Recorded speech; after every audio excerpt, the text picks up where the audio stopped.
Every time you do research, there are several things you can prepare. There are as follows.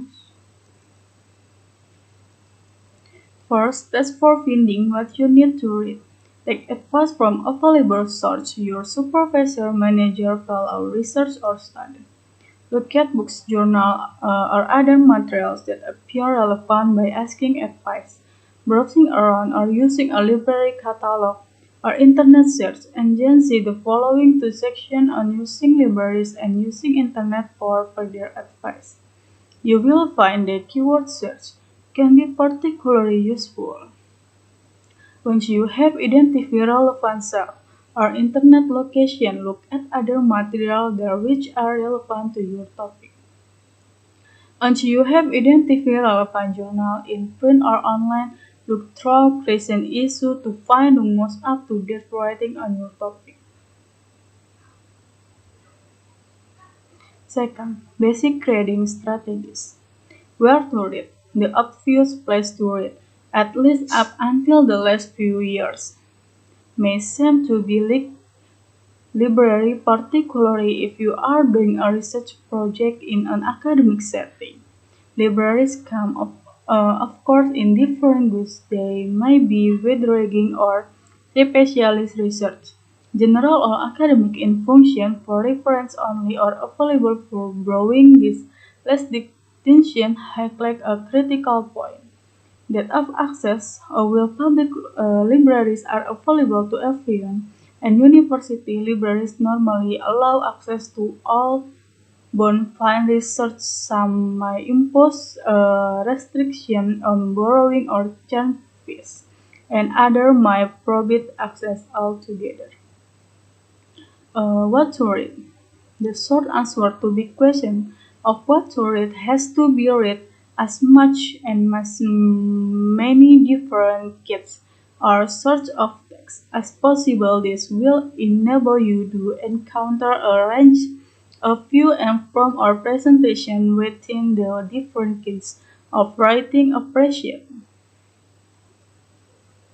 to your topic.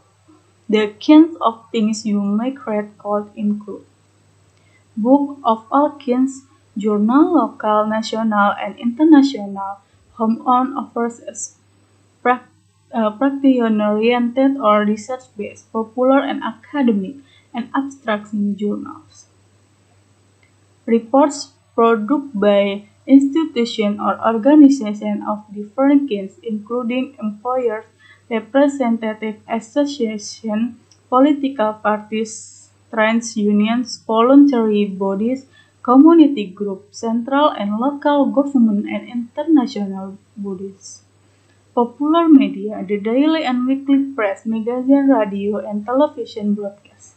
Computer-based material, an increasingly important source which may include both textbook and journal material as well as discussion groups and websites. Whom to read. In doing so, it is important to be aware of whom you are reading, where they are coming from, how attractive a page they have, and what their motivation in writing might be. In part, your end should be to read a range of views, exploring both the founding thinkers or the great names of your field on the diversity of current opinions. Remember, however, that everybody is capable of being mistaken in research writing. To stimulate further thinking, you should be able to get plenty of guidance on whom to read, and list to start with from your supervisor, manager, colleagues, or fellow researchers. Some of the kinds of sources mentioned above, particularly literature review, are also excellent places to go for suggestions on what to read. As you read more and more literature, you will begin to build up a view of the most great or city authors and the classic texts. But you should also follow your own hunch and check out less read materials. 3. Reason for Reason for reading for research. It will give you idea. You need to understand what other research have done in your area to broaden your perspective and set your work in context. Direct personal experience can never be enough to legitimate your argument. It might cause you to change your mind, writers, and you will be one need readers, so that you can effectively criticize what others have done. To learn more about research method and their application is practical.